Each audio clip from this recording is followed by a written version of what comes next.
Okay, so good morning everyone once again.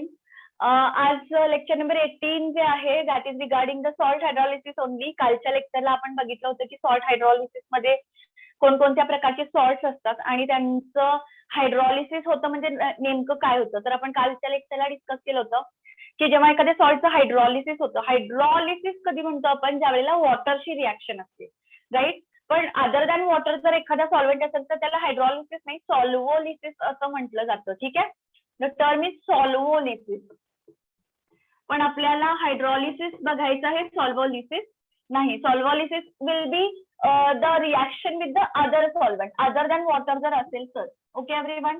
So आपण hydrolysis मध्ये बघितलं की वॉटर मधले जे आयन्स असतात H+ आणि OH- आयन्स, त्याच्याशी सॉल्टचे कॉम्पोनंट कशा पद्धतीनं रिॲक्ट करत असतात आणि त्यामुळे त्या सॉल्टच्या सोल्युशनच्या नेचरवर काय परिणाम होतो हे आपण बघत होतो. ठीक आहे, क्विक एक मी तुम्हाला पटकन आठवून देते बघा, आठवते का बघा. स्ट्रॉंग ऍसिड आणि स्ट्रॉंग बेसचं सॉल्ट असेल तर त्याचं नेचर आपण सांगितलं होतं, त्याचं नेचर आपण सांगितलं होतं न्यूट्रल असतं, है ना. कारण स्ट्रॉंग बेस आणि स्ट्रॉंग ऍसिड मधून येणारे दोन्ही कॉम्पोनंट जे असतात त्याच्यापासून स्ट्रॉंग सॉल्ट बनतं आणि स्ट्रॉंग सॉल्ट मधले ते जे दोन्ही पार्टिकल्स असतात, दोन्ही आयन्स असतात, हे H+ आणि OH- शी जरी थोडेफार रिॲक्ट झाले तरी ते स्ट्रॉंग सॉल्ट्सच बनवतात पुन्हा, आणि ते पुन्हा डिसोसिएट होतात. मतलब थोडक्यात काय की तिथे कोणाचं कॉन्सन्ट्रेशन कमी जास्त होत नाही आणि त्यामुळे न्यूट्रल असतं सोल्युशन. स्ट्रॉंग ऍसिड स्ट्रॉंग बेसच्या सॉल्टचं सोल्युशन न्यूट्रल असतं. आठवतंय का बघा. स्ट्रॉंग ऍसिड आणि वीक बेस पासून बनणारं सॉल्ट पण स्ट्रॉंग सॉल्ट म्हटलं जातं, कारण एक जरी कॉम्पोनंट स्ट्रॉंग असला तरी आपण त्याला स्ट्रॉंग सॉल्ट असं म्हणतो. इथून लक्ष द्यायचं. ठीक आहे, जो कॉम्पोनंट स्ट्रॉंग असणार त्याचं नेचर हायलाइट होणार. तर हे नेचर कसं असणार, स्ट्रॉंग ऍसिड वीक बेस जे सॉल्ट असणार त्याचं नेचर असणार ऍसिडिक. ठीक आहे गाईज. त्याच्यानंतर वीक ऍसिड स्ट्रॉंग बेस, कालच्या लेक्चरला आपण डिस्कस केलं होतं. वीक ऍसिड स्ट्रॉंग बेसचं जे नेचर असतं ते बेसिक असणार. ठीक आहे, स्ट्रॉंग कॉम्पोनंटचं नेचर हायलाइट होतं, कालच्या लेक्चरला डिस्कस केलं होतं आपण. याच्यावर बोर्ड एक्झाम मध्ये क्वेश्चन येऊ शकतात. ठीक आहे, तुम्हाला सॉल्ट दिलं जातं आणि तुम्हाला नेचर विचारलं जाऊ शकतं. एमसीक्यूज मध्ये क्वेश्चन असू शकतात किंवा 2 मार्काला एक्सप्लेन करा why the nature of this salt is acidic, basic और neutral. That you have to explain for 2 marks. Book मध्ये एक्सप्लेनेशन तर आहेच, नोट मध्ये पण मी ऑब्व्हियसली देणार. It depends upon the Le Chatelier's principle. एखादं कॉन्सन्ट्रेशन कमी झालं एका आयनचं तर त्याला रिप्लेनिश करण्यासाठी रिॲक्शन पुन्हा फॉरवर्ड मध्ये जाते. कोणती वाली रिॲक्शन, तर वॉटरचं आयनायझेशन वाली रिॲक्शन, आणि त्या अकॉर्डिंग मग H+ वाढतो किंवा OH- वाढतो, है ना. रिॲक्शनला काय वाटतं की बाबा मी H+च वाढवतीये फक्त, राईट, पण H+ सोबत OH- पण वाढत असतो. येतं लक्षात. मग नेचर बेसिक होतं. अशा पद्धतीनं लीच ऍट लिअर्स प्रिन्सिपलवर ते काम करतं. ते लास्ट लेक्चर मध्ये आपण डिस्कशन केलेलं आहे. इथपर्यंतचा पार्ट तुमच्या लक्षात असेल. आणि वीक ऍसिड आणि वीक बेसच असेल, दोन्ही पण वीक असेल तर वीक सॉल्ट असं म्हटलं जातं. तर त्याच्यामध्ये 3 प्रकारे नेचर आपल्याला दिसू शकतं. मी लास्ट लेक्चर मध्ये सांगितलेलं होतं की हे दोघं जरी कॉम्पोनंट वीक असले तरी सुद्धा ह्या दोघांपैकी कोणाचं डिसोसिएशन चांगल्या पद्धतीनं होतंय किंवा कोणाचा डिसोसिएशन कॉन्स्टंट बेटर आहे त्यावर रिझल्ट डिपेंड करतो. वीक ऍसिडचा आपण कॅल्क्युलेट करतो के, वीक बेस साठी टर्म असते KB.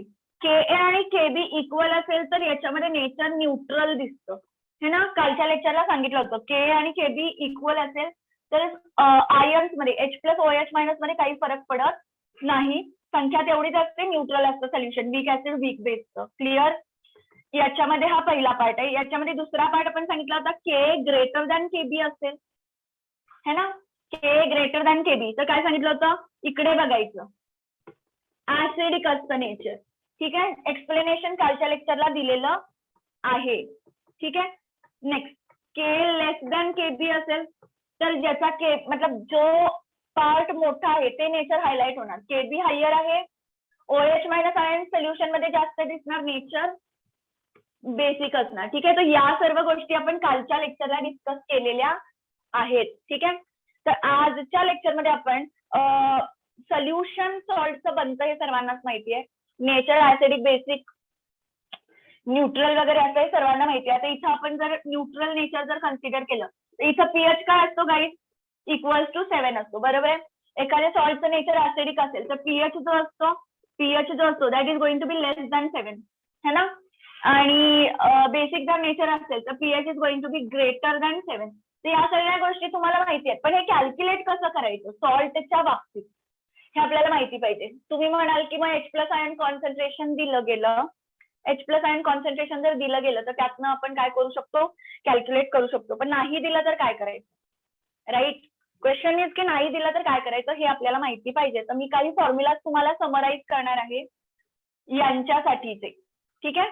स्ट्रॉंग ऍसिड स्ट्रॉंग बेसचा तर काही विषयच नाहीये, कारण तिथे नो हायड्रॉलिसिस, काल आपण हे डिस्कस केलेलं आहे. नो हायड्रॉलिसिस टेक प्लेस असं म्हटलं जाणार का, कारण ह्यातून याचं जे सॉल्ट बनतं त्याचे जे कॉम्पोनंट्स असतात इझिली H+ आणि OH- शी रिॲक्ट करत नाही. सो हिअर नो हायड्रॉलिसिसच नाही, तर मग तिथे तसा काही विषय येत नाही. pH 7 असतो हे कन्फर्म आहे, राईट. इथे जिथे लेस दॅन 7 दिले तिथे नेमका किती आहे हे फाइंड आउट करावं लागणार. इथे विषयच नाही, न्यूट्रल आहे म्हटल्यावर pH इक्वल्स टू 7, कारण H+ आणि OH- कॉन्सन्ट्रेशन वॉटरमध्ये जितकं आहे तेवढंच असतं. अंडरस्टूड. 10⁻⁻7, सो pH 7 येतो.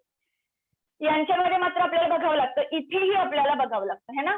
तर मग या 3 कॅटेगरीज मध्ये आपल्याला नेमकं काय करायचं आहे हे माहिती पाहिजे, ठीक आहे. Guys, those who are not interested in entrance और एनी कॉम्पिटेटिव्ह एक्झाम त्यांनी याचं टेन्शन घ्यायची गरज नाहीये. पण ज्यांना इंटरेस्ट आहे, ज्यांना काहीतरी मतलब एक्झामिनेशन मध्ये जर असे क्वेश्चन आले तर सॉल्व्ह करायची इच्छा आहे, त्या लोकांनी थोडंसं बॉदर करण्याची गरज आहे, लक्ष देण्याची गरज आहे. तर मी काही फॉर्म्युला जिथं समराईज करत आहे. मी त्यातल्या एका टाईपच्या सॉल्टसाठी मी तुम्हाला काय करून दाखवणार, फॉर्म्युलाज डिराईव्ह करून दाखवणार, आणि बाकीच्यांचे फॉर्म्युलाज मी डायरेक्ट देते, त्यांचं एक्सप्लेनेशन मी नोट्स मध्ये देणार, ठीक आहे. क्लिअर. सो बघा, मी पहिल्यांदा फॉर्म्युलाज लिहिते, हळूहळू त्याच्यातल्या सिमिलॅरिटीज दिसतील तुम्हाला आणि लक्षात राहील ते हळूहळू, ठीक आहे. I am going to rub this thing. हे ऑलरेडी बोर्ड्स मध्ये इम्पॉर्टंट आहे, हे तरी इतरांसाठी खूप सर्वांसाठीच हे महत्वाचं आहे. आणि जे मी आता डिस्कस करणार that is just related to entrance examination, ठीक आहे. तुम्हाला ते बोर्ड्स मध्ये दिसणार नाही.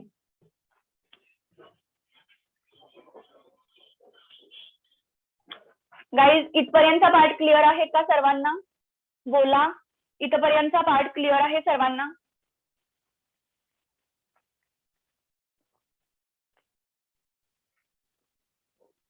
Very good.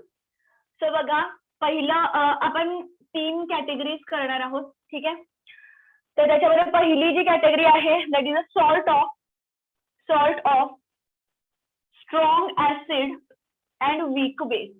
मग अशी आपण बघितलं स्ट्रॉंग ऍसिड स्ट्रॉंग बेस साठी काय प्रकार होता, नो हायड्रॉलिसिस, तो त्याचं टेन्शन घ्यायची गरज नाहीये. सॉल्ट ऑफ म्हणते बरं का, स्ट्रॉंग ऍसिड आणि weak base. Strong acid weak बेसचं एखादं सॉल्ट आठवतंय सर्वांना? आठवते का बघा, स्ट्रॉंग ऍसिड वीक बेस आठवते. समजा मी HCl घेतला आणि वीक बेस NH4OH घेतला, ठीक आहे.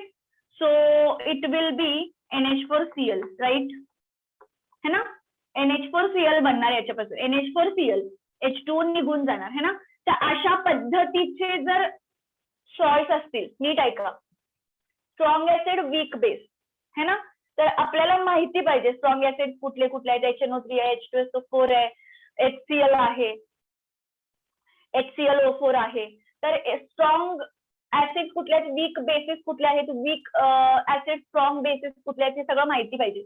तर त्यासाठीचा जो डेटा आहे तो तुम्हाला दिलेला असतो, म्हणजे तो हळूहळू येणार तुम्हाला, काय म्हणू शकतो आपण की प्रॅक्टिसनी येऊ शकतो तो, राईट.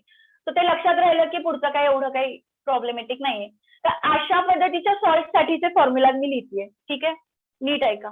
तर हे आले कुठून आणि त्यांचा अर्थ काय आहे हे हळूहळू आपण डिस्कस करणार आहोत. तो लगेच टेन्शन घ्यायचं नाही. हे Hचा अर्थ असतो डिग्री ऑफ हायड्रॉलिसिस. जसं सर्वांना माहितीये अल्फा काय असतं रे, what is mean by alpha? Alpha कशाचा सिम्बॉल आहे? Alpha is degree of dissociation, है ना. 1 मोल पैकी किती मोल डिसोसिएट झाले हे सांगणं म्हणजे alpha, degree of dissociation. Dissociation आणि हायड्रॉलिसिस मध्ये फरक आहे. त्याच्या लक्षात, डिसोसिएट होणं म्हणजे काय होणार, एखाद्या मॉलिक्युलचं दोन मध्ये तुटणं, दॅट इज डिसोसिएशन. आयोनायझेशन याला आपण म्हणतो, राईट. हायड्रॉलिसिसचा अर्थ काय असतो, रिॲक्ट करतायत ते. 1 मोल सॉल्ट त्यातले किती मॉलिक्युल्स रिॲक्ट करतायत हे सांगणं म्हणजे डिग्री ऑफ हायड्रॉलिसिस. कोणाशी रिॲक्ट करतात, वॉटर मॉलिक्युलशी रिॲक्ट करतात. लक्षात येत आहे, 1 मोल सॉल्ट जर घेतला असेल तर त्यातले किती नेमके काय करतायत, त्यातले मॉलिक्युल्स किती नेमके काय होत आहेत, रिॲक्ट होत आहेत, हे सांगणं म्हणजे डिग्री ऑफ हायड्रॉलिसिस. ह्याला स्मॉल एच ने डिनोट केलं जातं. हे बऱ्याचदा विचारलं जातं. त्याचा फॉर्म्युला सांगते बघा, अंडर रूट KH/C. आता C is nothing but the concentration of the solution of salt. सॉल्टचा सोल्युशनचं कॉन्सन्ट्रेशन असतं आणि हे KH चा अर्थ काय असतो, KH चा अर्थ असतो hydrolysis constant of the salt. ठीक आहे, जसं आपला डिसोसिएशन कॉन्स्टंट असतो माहितीये, KA KB म्हणतो आपण, आठवतंय. वीक ऍसिड साठी आपण त्याला त्या टर्मला म्हणतो होतं KA है ना, आणि वीक बेस साठी आपण टर्मला म्हणतो होतं KB. तसं हे KH काय असतं, KH is hydrolysis constant of the acid of the salt, hydrolysis constant of the salt. तर हे KH कुठून आलं वगैरे सगळं आपण कसं काढायचं आपण डिस्कस करणार आहोत. फॉर्म्युलाच पहिल्यांदा बघा, तिघांमधल्या सिमिलॅरिटीज जरासं डोळ्यात साठवा आणि मग आपण ते आलं कसं चेक करूया. ठीक आहे, तर बघा, KH that is hydrolysis constant into KB.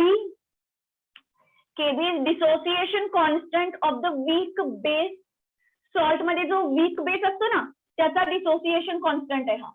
Salt मध्ये जो वीक बेस असतो त्याचा डिसोसिएशन कॉन्स्टंट. तर hydrolysis constant of the salt into KB केलं की तुम्हाला मिळतं KW. याचं लक्षात, म्हणजे समजा तुम्हाला डिग्री ऑफ हायड्रॉलिसिस काढायचं आणि KH माहिती नाहीये तर तुम्ही कसं कॅल्क्युलेट करू शकता, KH इक्वल्स टू KW/KB. त्यासाठी तुम्हाला KB दिला जातो. KW तर सर्वांना माहिती आहे, आयनिक प्रॉडक्ट ऑफ वॉटर. KW काय असतं, 10⁻⁻14 डिवायडेड बाय KB केलं की तुम्हाला KH मिळतं. इथं पुटअप करण्यासाठी कॉन्सन्ट्रेशन दिलेलं असतं. ठीक आहे, सो फॉर्म्युलाचे अर्थ सांगतेय गाईज. आता बघा, कॉन्सन्ट्रेशन ऑफ H+, लक्ष द्या, कॉन्सन्ट्रेशन ऑफ H+. H+चं कॉन्सन्ट्रेशन मिळालं की सर्वांना माहितीये pH एकदम इझी टर्म आहे ना. pH इक्वल्स टू काय असतं, -log/10 concentration of H+, right. So H+ माहिती असणं गरजेचं आहे. मग एकतर तुम्हाला OH- आयन्स द्यावे लागतात है ना, हायड्रॉक्सिल आयन्स द्यावे लागतात. मग हायड्रॉक्सिल मध्ये तुम्ही असं करू शकता, H+ आणि OH- इक्वल्स टू 10⁻⁻14 असतं है ना. Ionic product of water always going to remain constant at 298 kelvin. Last lectures मध्ये डिस्कस केलं होतं. मला हे पाहिजे, हे दिलं असेल तर यावरनं पण काढू शकला असता, पण हे दिलंच नाही तर काय करायचं, तर मग हे असं करावं लागतं. It is a bit lengthy procedure but examination मध्ये हे असंच असतं. We can't help it. ठीक आहे गाईज, तर लक्ष द्या काय म्हणतेय मी. तर असंही करू शकला असतं पण तसं दिलंच नसेल डेटा तर आपण काय करणार ना, तर आपल्याला ह्यावरून जावं लागतं. ठीक आहे, तर हा फॉर्म्युला बघा H+ चा कसा आहे. H+ कॉन्सन्ट्रेशन सॉल्ट मधलं जर तुम्हाला काढायचं असेल तर त्यासाठी टर्म आहे KW, that is ionic product of water into concentration of the solution, salt solution upon KB. ठीक आहे, हे कसं आलं आपण हळूहळू डिस्कस करणार आहोत. KW into concentration upon KB. KB म्हणजेच काय, वीक ऍसिड जे असतो, जो वीक कॉम्पोनंट असतो त्याचा dissociation constant KB. KW is ionic product of water. KH hydrolysis constant of the salt. C concentration of the solution, salt solution. ठीक आहे, या टर्म्स वरून तुम्ही हळूहळू स्टेप बाय स्टेप पुढे जाऊ शकता. ठीक आहे, आता बघा सोल्युशन थोडंसं चेंज आहे. वीक ऍसिड आणि स्ट्रॉंग बेस. आता इथे बघा, स्ट्रॉंग ऍसिड वीक बेस होतं, इथं वीक ऍसिड स्ट्रॉंग बेस आहे. त्यासाठीचे फॉर्म्युलाज बघा. एक एक्झाम्पल पहिल्यांदा सांगते बघा. वीक ऍसिड मध्ये कन्सिडर करा आहे CH3COOH आणि स्ट्रॉंग बेस आहे NaOH. ठीक आहे, तर यांच्या कॉम्बिनेशननी बनणार CH3COONA, राईट. अशा सॉल्ट साठीचे फॉर्म्युलाज मी लिहिणार आहे. यांचं तुम्हाला pH वगैरे काढायचं असेल तर त्याच्यामध्ये या टर्म्सच्या आहेत त्यांच्यावरून तुम्ही काढू शकता. डायरेक्ट H+ दिलं तर काय प्रश्नच नाही, डायरेक्ट पुटअप करायचं, राईट. किंवा मग H plus OH minus equals to 10⁻⁻14 वरून तुम्ही काढू शकता जर OH मायनस आयन कॉन्सन्ट्रेशन दिलं. पण जर नाही दिलं तर तुम्हाला अशा पद्धतीनं जावं लागणार. ठीक आहे. कसं इथं बघा H equals to same formula √KH/C same formula आहे √KH/C. नेक्स्ट आहे फॉर्म्युला नेक्स्ट आहे रिलेशन बिटवीन KH आणि इथं आहे KB. आपण वीक बेस वीक कॉम्पोनंटचा डिसोसिएशन कॉन्स्टंट घेतलाय. या दोघांमध्ये वीक कोण आहे? ऍसिड वीक आहे, तर त्याचा डिसोसिएशन कॉन्स्टंट आपण घेणार आहोत. तर इथं जसं KH इंटू KB झालंय, या ठिकाणी KH into KA equals to काय असतं? KW. ठीक आहे. चेंज फक्त एवढाच आहे की इथं वीक बेसचा आपण डिसोसिएशन कॉन्स्टंट घेतो. याच्यामध्ये जो वीक कॉम्पोनंट असणार सॉल्टमध्ये त्याचा डिसोसिएशन कॉन्स्टंट आपण इथं घेणार वीक बेसचा सॉरी वीक ऍसिडचा KA म्हणणार आपण त्याला. आणि नेक्स्ट आहे कॉन्सन्ट्रेशन ऑफ H प्लस कसं काढायचं बघा. So that is under root KA okay.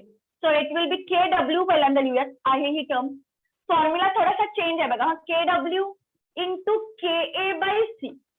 इथं C/KB होतं, इथं KA/C असणार आहे. ठीक आहे. आता हे असं का करायचं हे एक्सप्लेनेशन मध्ये तुम्हाला कळेल. हे असं कसं आलं हे एक्सप्लेनेशन मध्ये कळेल. पण लक्षात ठेवायचं नीट की H प्लसचं कॉन्सन्ट्रेशन अशा सॉर्ट मध्ये काढताना KW इंटू C/KB येणार आणि इथं KW इंटू KA/C येणार. हा फरक आहे, हा लक्षात ठेवायचा आहे. ठीक आहे. आणखीन एक कॅटेगरी आपण बघितली होती सॉल्टची and that was weak acid आणि वीक बेस्ड सॉल्ट. राईट. दोघं पण वीक असतील तर काय करायचं? तर त्याच्यामध्ये एखादं एक्झाम्पल वीक ऍसिड HCN घेऊ, वीक ऍसिड आणि वीक बेस मध्ये NH4OH घेऊ. ठीक आहे. ह्या दोघांपासून कोणतं सॉल्ट बनतं? पटकन बोला. ह्या दोघांपासून जे सॉल्ट बनणार त्या सॉल्टचं नाव कोण सांगेल? HCN आणि NH4OH पासून जे सॉल्ट बनणार weak acid weak based salt. बोला. येस. करेक्ट वर्धा. येस. बाकीच्यांच्या लक्षात येतंय का? हा श्रवण करेक्ट आहे. तर ऑब्व्हियसली काय वॉटर निघून जाणार आणि मग राहिलेले दोन component NH4CN ammonium cyanide is a salt of weak acid weak base. ठीक आहे. तर अशा सॉल्ट साठी फॉर्म्युला काय आहेत बघा. सेम पद्धतीनं H equals to that is degree of hydrolysis equals to असतं. सेम फॉर्म्युला आहे KH/C. ठीक आहे guys. Sorry here both are weak so concentration term is neglected. Concentration term जे आहे ती या फॉर्म्युलामध्ये नाहीये. या कॅटेगरीचे जे फॉर्म्युलाज आहेत हे बऱ्यापैकी डिफरंट आहेत फ्रॉम प्रिव्हियस टू. ठीक आहे. इथे बघा H इक्वल्स टू √KH हा फॉर्म्युला आहे. इथं C होतं, C वाली टर्म याच्यात येत नाही. नेक्स्ट आहे रिलेशन बिटवीन KH आणि KA जसं काढलं इथं KH आणि KB मधलं रिलेशन होतं. वीक कॉम्पोनंटचे रिलेशन असतं.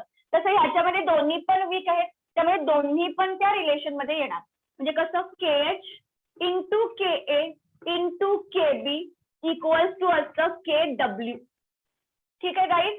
KH into KA that is dissociation constant of weak acid dissociation constant of weak base equals to काय असतं? KW असतं. ठीक आहे. यावरनं तुम्ही KH equals to KW/these two things केलं की तुम्हाला KH मिळतो. Put up over here take the square root you will get the degree of hydrolysis. ठीक आहे. तर आता पुढचा बघा लास्ट वाला फॉर्म्युला H प्लस. ठीक आहे. H प्लस आयन्सचं कॉन्सन्ट्रेशन जे तुम्हाला pH साठी हेल्पफुल ठरणार आहे त्यासाठी फॉर्म्युला काय आहे बघा.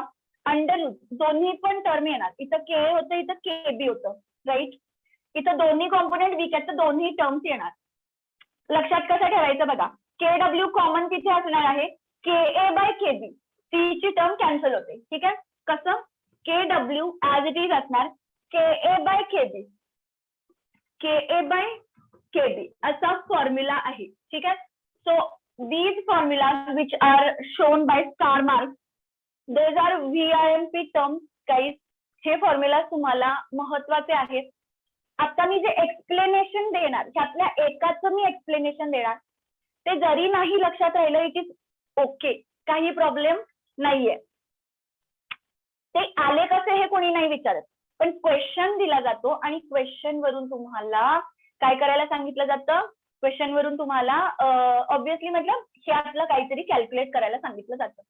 ठीक आहे, तर आपण थोडंसं पहिल्यांदा बघूयात की हे कसं आलंय, ह्यातली एका सॉल्ट साठीचं एक्सप्लेनेशन, आणि मग आपण एक एक्झाम्पल घेऊया. क्लिअर आहे इथपर्यंत पार्ट गाईज? काय डाऊट आहे? ठीक आहे, मी टर्म्स कशा सांगितलेल्या आहेत तुम्हाला एक्सप्लेन करून. ओके, क्लिअर इथपर्यंत?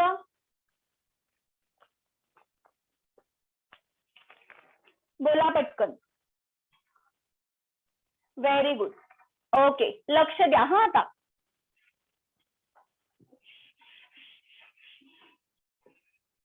आपण हे जे मधलं होतं ना वीक ऍसिड स्ट्रॉंग बेसचं, हे फॉर्म्युला जे आहेत H इक्वल टू KH/C, हे KH into K equals to KW, हे concentration of H plus ion equals to √KW into K/C, हे कसं आलं हे आपण जरासं बघणार आहोत. ठीक आहे, वीक ऍसिड स्ट्रॉंग बेस साठी.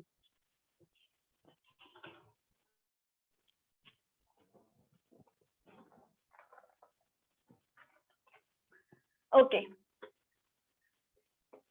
वीक ऍसिड आणि स्ट्रॉंग बेस, वीक ऍसिड आणि स्ट्रॉंग बेसचा एक सॉल्ट जर दिला तुम्हाला, एक्झाम्पल मी इथं लिहिते बघा, जसं मी लिहिलं होतं CH3COOH is a weak acid consider करा, आणि स्ट्रॉंग बेस आहे NaOH. पहिल्यांदा मला सांगा गाईज, ह्याच्यापासून जे सॉल्ट बनणार दॅट इज CH3COONa, राईट है ना? तर मला जरा सांगा याचं हायड्रॉलिसिसचं इक्वेशन कसं लिहिणार आपण?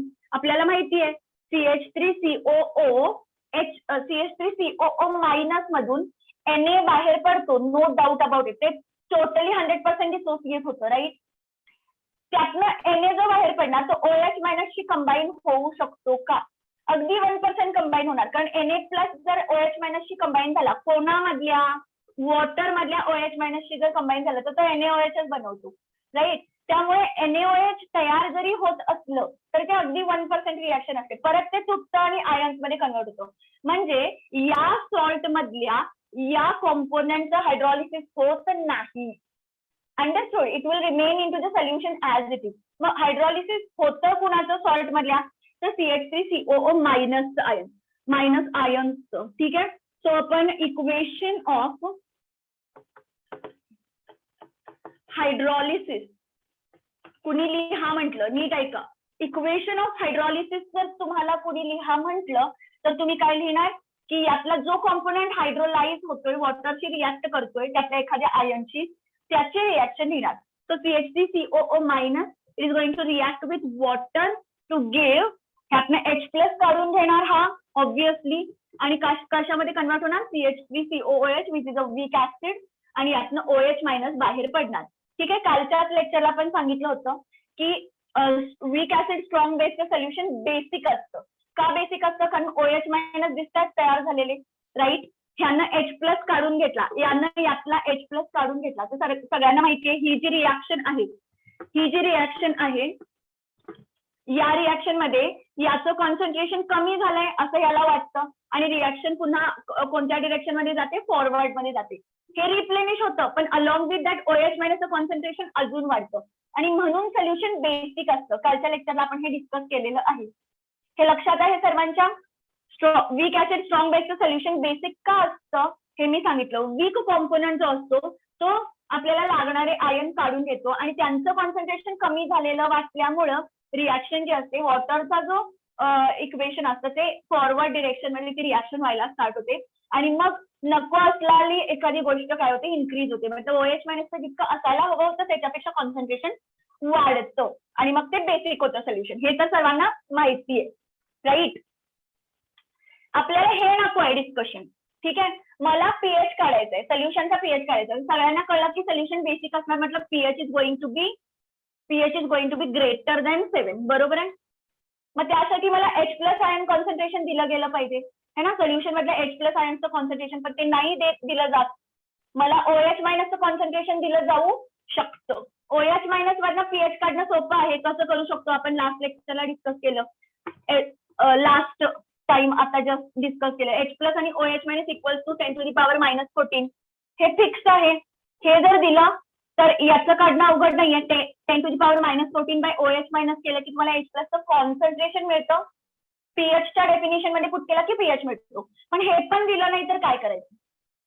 काय म्हणते कळतं काय? हे नाही दिलं तर काय करायचं? ठीक आहे, तर ते आपल्याला थोडंसं बघावं लागणार आहे.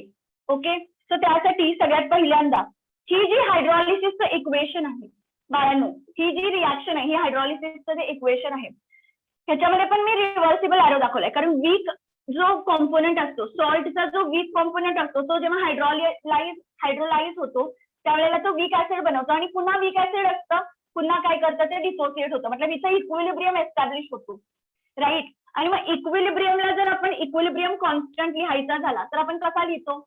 या रिएक्शन साठी जर इक्विलिब्रियम कॉन्स्टंट कुणी लिहा म्हटलं तर आपण कसा लिहिणार? Product upon reactant, right.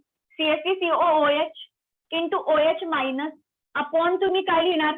CH3COO minus.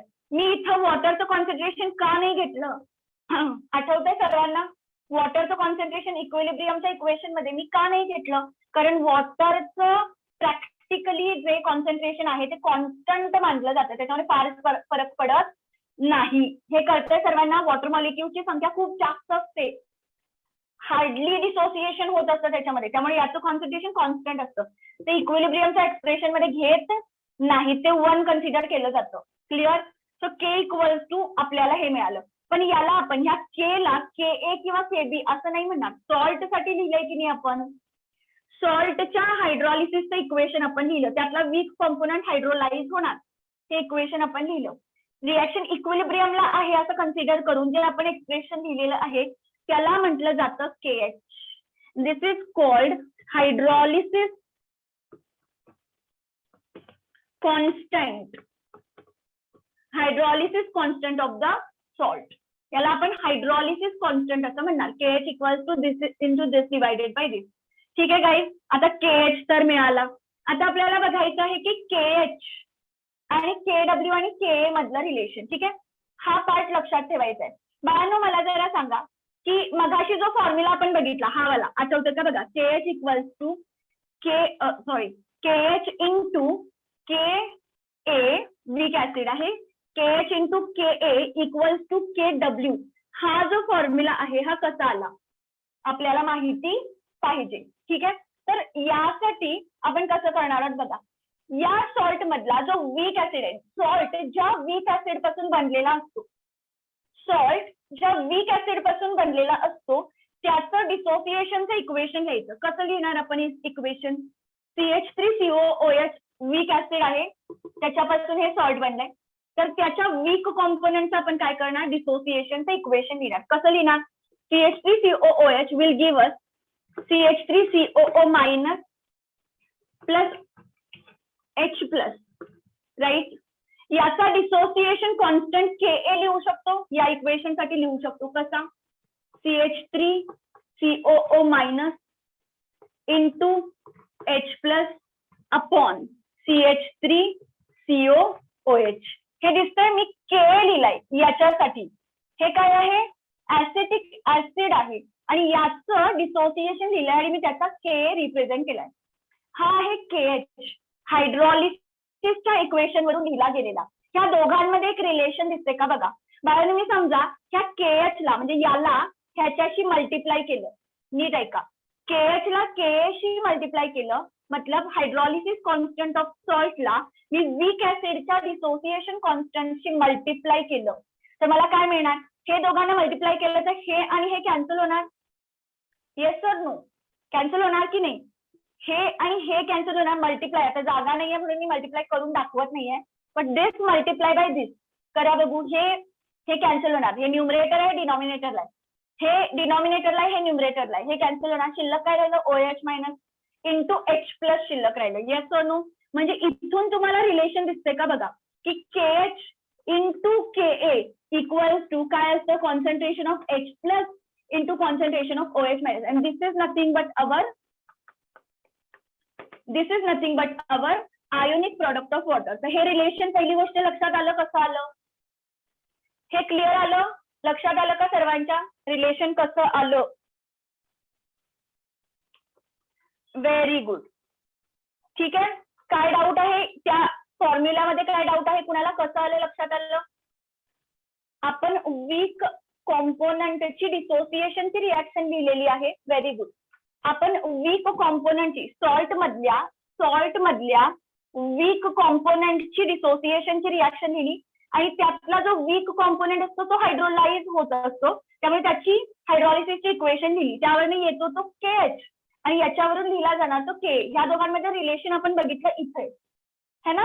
So KW बाळांनो बघा, KW equal to K into KH. ठीक आहे. हे पुढे आपल्याला लागणार आहे म्हणून मी डिराईव्ह केलं. त्यावरून मला KH इक्वल टू काय लिहू शकते मी? बोला बाळांनो. KH इक्वल टू काय लिहू शकते? KW अपॉन K लिहू शकते. म्हणजे तुम्हाला सॉल्ट मधल्या वीक ऍसिडचा, नीट ऐका, सॉल्ट मधल्या वीक ऍसिडचा K दिला आणि सोल्युशनचा KW दिला. KW तर सर्वांना माहितीच असतो. हे दिलं की मी KH कॅल्क्युलेट करू शकतो. हे मला पुढे लागणार आहे म्हणून मी ते कॅल्क्युलेशन करून ठेवलं. ठीक आहे. तर हा पार्ट आय होप लक्षात आलाय. आता आपण पुढचा पार्ट बघूया. H जो आहे, H is a degree of hydrolysis. Under root काय लिहिलं होतं आपण? KH by C. आठवतंय? Under root KH by C आपल्याकडे फॉर्म्युला होता. तर तो कसा आला आपण डिस्कस करणार आहोत. For that again consider the equation of hydrolysis of the salt. ठीक आहे. मला जरा गाईड सांगा, नीट ऐका. मला जरा गाईड सांगा, ह्याचं जर कॉन्सन्ट्रेशन C असेल, माझ्या सॉल्टचं कॉन्सन्ट्रेशन जर C असेल, हे माझं सॉल्ट आहे, याचं कॉन्सन्ट्रेशन जर C असेल तर त्यातनं हे आलंय ना, मग याचं कॉन्सन्ट्रेशन किती असणार? बोला. सॉल्टचं जर कॉन्सन्ट्रेशन माझा C असेल तर तुमच्या त्या CH3COO मायनस आयनचं कॉन्सन्ट्रेशन किती असणार? कोण सांगेल? पटकन बोला. हे बघा, very good. I think it's Nakshatra. Very good. हे बघा, हे जर 1 मोल असेल, 1 मोल मधून 1 मोल आयन्स बाहेर पडणार की नाही, हे याच्याशी हायड्रोलाइज होणार, हो की नाही? माझ्या सॉल्टचं कॉन्सन्ट्रेशन जर 2 मोल असेल तर हे 2 मोल्स असते सोल्युशन मध्ये आणि ते रिॲक्ट करत असते. मग तेच विचारते मी, याचं कॉन्सन्ट्रेशन जर C असेल तर याचं कॉन्सन्ट्रेशन किती असणार? C असणार ना. यातून किती मोल बाहेर पडणार? CH3COO minus ion. C मोल बाहेर पडणार.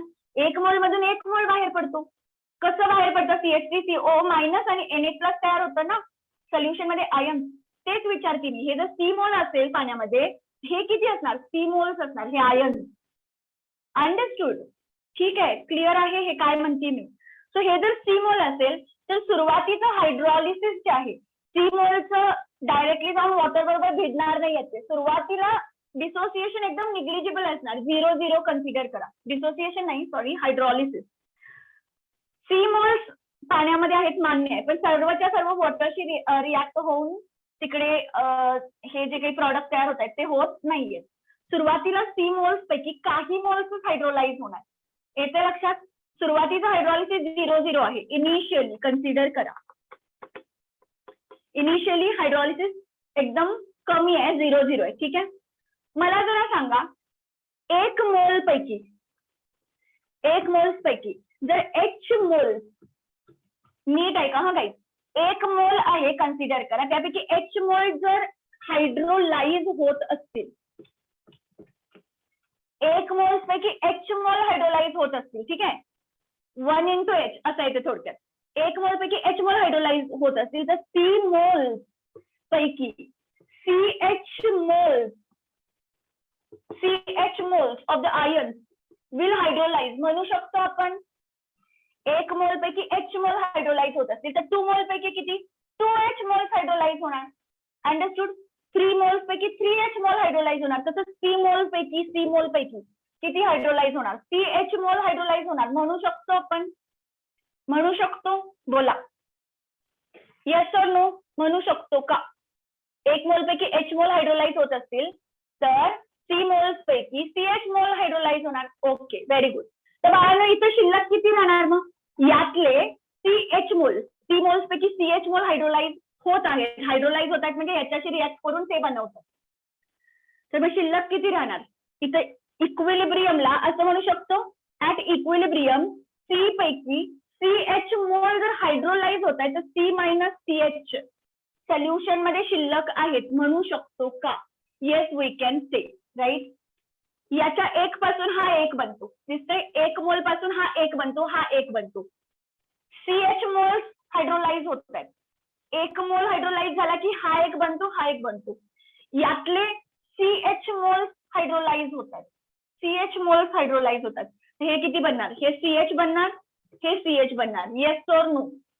येस और नो? याचा तर काय विषयच नाहीये, याचं कॉन्स्टंट आहे कॉन्सन्ट्रेशन. इकडे मी बघतच नाहीये कारण इट इज कॉन्स्टंट. ठीक आहे, खूप कमी डिसोसिएशन असतं, भरपूर मॉलिक्युल्स पाण्यात शिल्लक असतात, त्यामुळे इकडे बघायचंच नाही. ठीक आहे, याच्यामध्ये आणि ह्यांच्यामध्ये आपण काय करायला लागलो? रिलेशन लावतो. सी आहे कॉन्सन्ट्रेशन, तेव्हा हे आणि हे 0-0 असणार. सी पैकी CH हायड्रोलाइज झाले तर हे CH बनणार, हे CH बनणार. इथपर्यंत कळते. म्हणजे इक्विलिब्रियमला आता माझ्याकडे सोल्युशन मध्ये हे जे आयन्स आहेत हे एवढे शिल्लक आहेत, त्यातले CH हायड्रोलाइज झाले, हे CH मोल्स बनले, हे CH मोल्स बनलेलं आहे. Understood up to this? आता बाळांनो माझ्याकडे KH चं मगाशी रिलेशन होतं. तुम्ही KH इक्वल टू काय लिहिलं होतं? याचं कॉन्सन्ट्रेशन इक्विलिब्रियमचं, याचं कॉन्सन्ट्रेशन अपॉन याचं concentration. Right, put that into the formula. CH याचं कॉन्सन्ट्रेशन CH, याचं कॉन्सन्ट्रेशन CH अपॉन याचं concentration C into 1 minus H लिहू शकते. C मायनस CH आहे, C कॉमन काढला, 1 मायनस H लिहू शकते का? Yes I can write. ह्यातनं C कॅन्सल होणार, राईट. वर काय काय राहिलं बघा? CH स्क्वेअर राहिलं आणि अपॉन 1 मायनस H. ठीक आहे, मग अशी मी काय म्हणाले की H is the degree of hydrolysis. H काय आहे? Degree of hydrolysis. जसं अल्फा डिग्री ऑफ डिसोसिएशन असतं माहितीये, आपण म्हटलं होतं एक पैकी अल्फा डिसोसिएट झाले तर 1 मायनस अल्फा शिल्लक राहतात, इथं अल्फा बनतं, इथं अल्फा बनतं, असं आपण म्हणायचो. आठवतंय? डिसोसिएशन कॉन्स्टंट आणि अल्फा मधलं रिलेशन काढत होतो वीक ऍसिड वीक बेसिस साठी, मोनो बेसिक आणि मोनो ऍसिडिक साठी. आठवतंय का? बघा, तर तसंच आहे हे थोडक्यात, फक्त आपण अल्फाच्या ठिकाणी डिग्री ऑफ हायड्रॉलिसिस कन्सिडर करायला लागलो. आपण म्हटलं होतं, आठवतंय का? बघा की alpha is very very less than 1. आठवतंय? तसं इथं डिग्री ऑफ हायड्रॉलिसिस जे H असतं ते खूप खूप खूप कमी असतं 1 पेक्षा. ठीक आहे, डिग्री ऑफ हायड्रॉलिसिस एखाद्या सॉल्टचं डिग्री ऑफ हायड्रॉलिसिस जे असतं ते खूप खूप खूप कमी असतं. मग 1 मायनस H जे आहे that is nearly equal to 1 घेऊ शकतो, as this is very very less than 1. 1 मायनस 1 मधले खूप कमी मोल डिसोसिएट होतात असा त्याचा अर्थ आहे. 1 मधले खूप कमी मोल डिसोसिएट म्हणण्यापेक्षा हायड्रोलाइज होतात. ठीक आहे, सो 1 मायनस H ला मी नियरली इक्वल टू 1 घेऊ शकते का? मग इथं मी 1 पुटअप केलं तर माझ्याकडे फॉर्म्युला काय आला? CH स्क्वेअर है ना, KH equal to CH square हा फॉर्म्युला आला. तुमच्या फॉर्म्युलाकडे जर तुम्हाला नीट बघितलं तर लक्षात येत असेल तिथून H इक्वल टू काय लिहू शकतो आपण? Under root KH upon C. Yes sir no? लिहू शकतो? Yes sir no? क्लिअर आहे? H equal to root KH by C कसं आलं? क्लिअर आहे इथपर्यंत? ओके एव्हरीवन, बोला, काय डाऊट आहे कुणाला? आवाज येतोय का सर्वांना? वरदा लक्षात आलंय?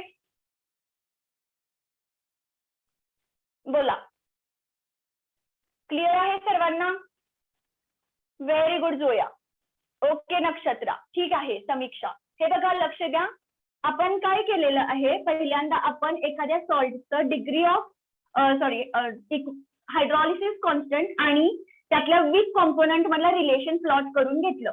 ते रिलेशन आलं होतं KH into KA equals to KW.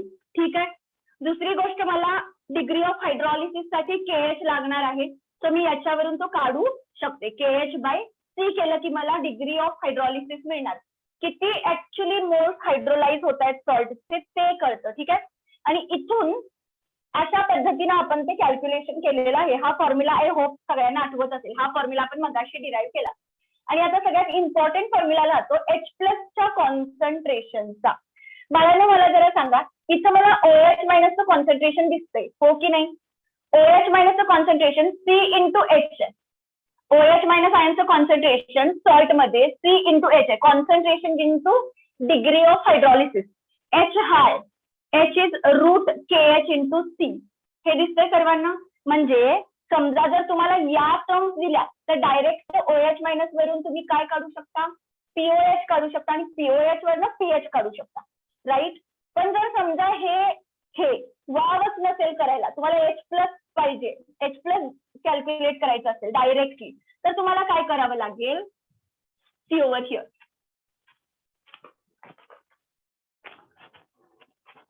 Concentration of OH minus आपल्याला मिळालंय CH, राईट. म्हणजे माझ्याकडे concentration of H plus equals to काय येणार, कोण सांगेल, H plus into OH minus equals to KW असतं, right. H plus into OH minus equals to काय असतं, KW, राईट. सो मला जर H प्लसचं कॉन्सन्ट्रेशन काढायचं असेल तर हे काय येणार, KW upon concentration of OH minus, म्हणजेच काय, KW अपॉन CH येणार, हो की नाही. H plus equals to KW upon CH येणार. C इंटू H, हिथं सुद्धा H लागणारच की नाही, म्हणून तो मगाचा रामायण आपण केलं होतं.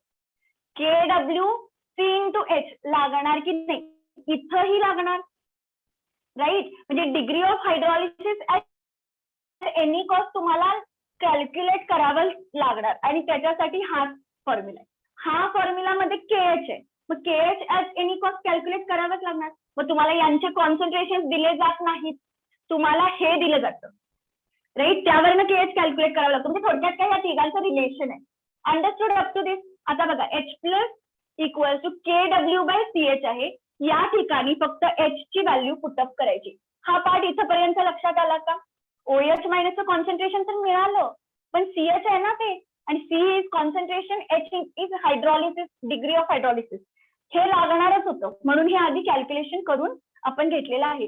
हे मिळालं तर डायरेक्टली तुम्ही POH मग पीएच कडे जाऊ शकता. याच्यावरनं H प्लस डायरेक्टली काढायचं असेल तर H plus equal to KW by CH होणार आहे. क्लिअर. पण तिथंही H लागणार, हे पुटअप करायचं आता. ठीक आहे. आपला H प्लसचा फॉर्म्युला येणार बघा, जो मगाशी आपण लिहिला होता. H plus equal to KW by C into काय लिहू शकतो आपण, H च्या ठिकाणी under root KH upon C लिहू शकतो का, under root KH upon C लिहू शकतो गाईज, है ना. काय डाऊट आहे इथपर्यंत.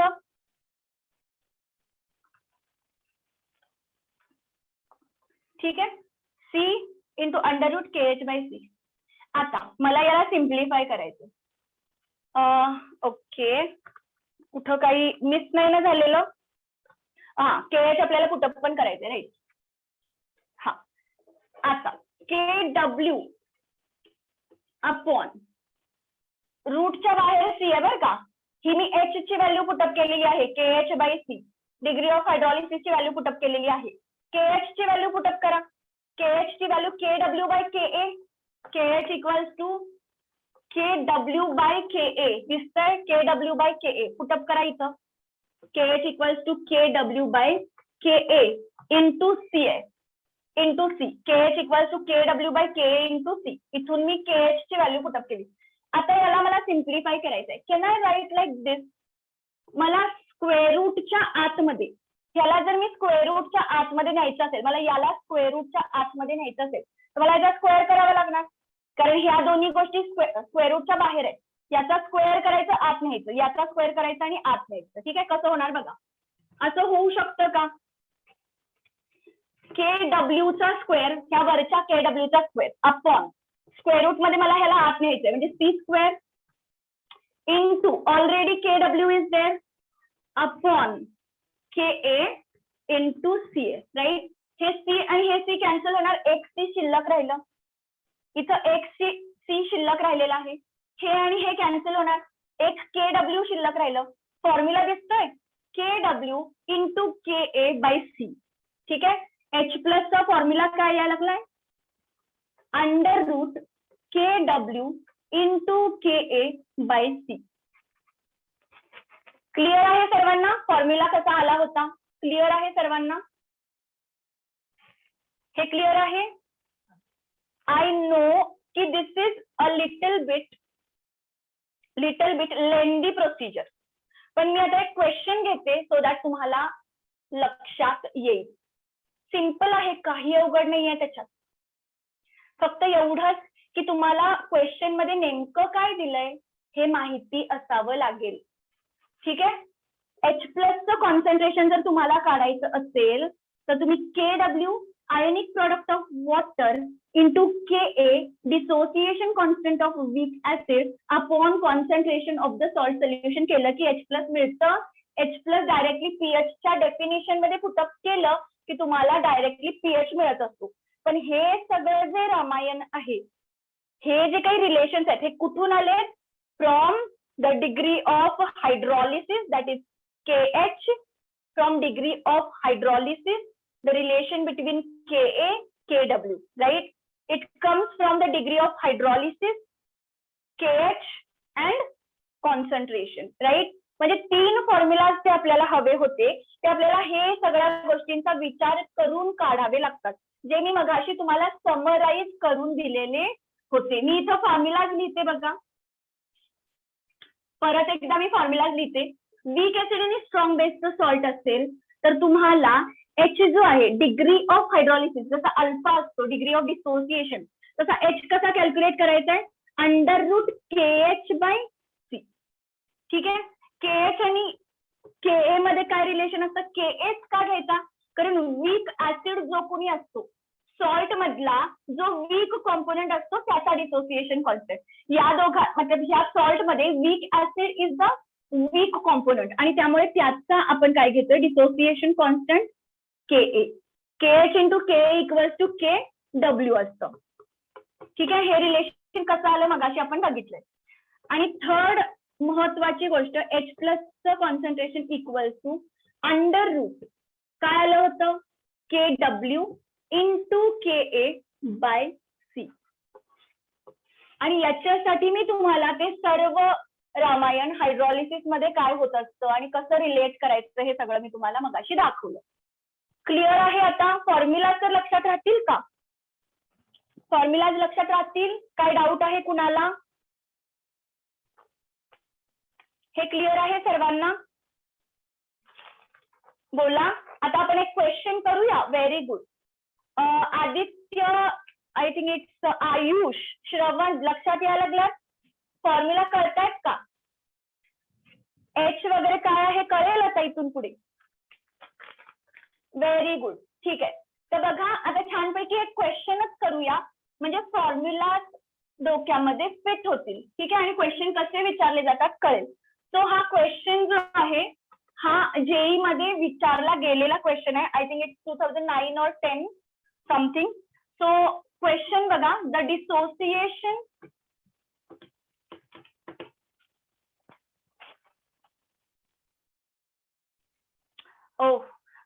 गाईज एक काम करूयात, नीट ऐका. आज आपला टाइम संपलेला आहे तर आपण एक काम करूयात, आजच्या लेक्चरला इथे थांबूयात. नेक्स्ट लेक्चर मध्ये मी तुम्हाला ह्याच्यावरती काही एक्झाम्पल दाखवणार. ठीक आहे.